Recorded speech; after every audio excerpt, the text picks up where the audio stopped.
ធីហងសវណ្ណបញ្ញាហើយនៅអូនតូចជាច្រើនទៀតហើយលោកគ្រូផាត់តាកំពុងតែបង្ហាត់ហើយក៏ដូចគ្នាផងដែរលោកគ្រូការហងនេះក៏មិនដល់ដែរអូយឆាយាណាលេងឡើងទៅវិញទៅមក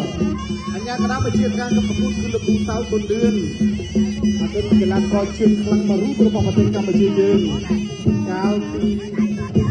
10ឆ្នាំមុនគាត់ជើងក្រោមមួយអាយយ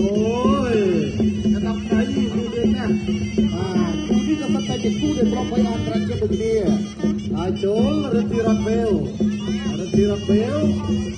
វេលនេះប្រែថាខ្យល់ហ៎វេលរលក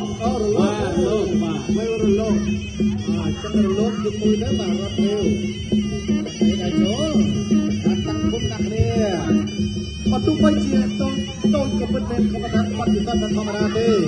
ហើយយើងក៏លេងទៅមើលចង្វាក់វិញការហេតុគោជាបន្តិចបាទអញ្ចឹងជើងគាត់ហេតុវែងអូយបាត់ស្ដាំបត់ចៃមួយទៀតពីឆាយាកំពុងតែញាក់ទៅតាមចង្វាក់លេងបុរាណខ្មែររបស់យើងហើយឆ្វេងមួយមិនអាចគេចផុតទាត់មួយខ້ອຍផុតទៀតចូលហើយអូយ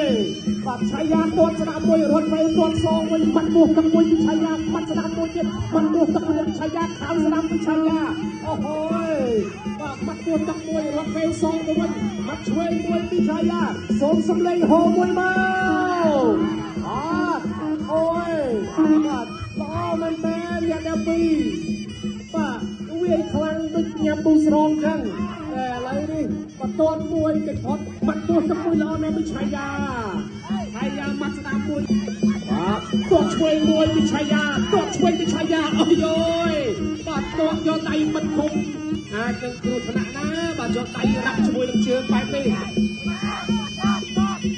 ទាត់ស្ដាំពីរត់ទៅទាត់ឆ្វេងសងវិញពីឆាយាបាទចូលទៅមួយឆក់ដៃស្ដាំមកណាទាត់ឆ្វេងមួយពីរត់វេវច្រត់អីសីចូលវិញនៃមុខមួយទៀតហើយបាទឆាយានេះច្រត់អីសីស្អាតណា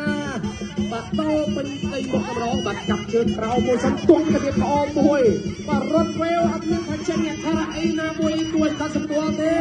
បាទកាប់ចតុលដាក់កបងគោលហ៊ីវសៃឆាយា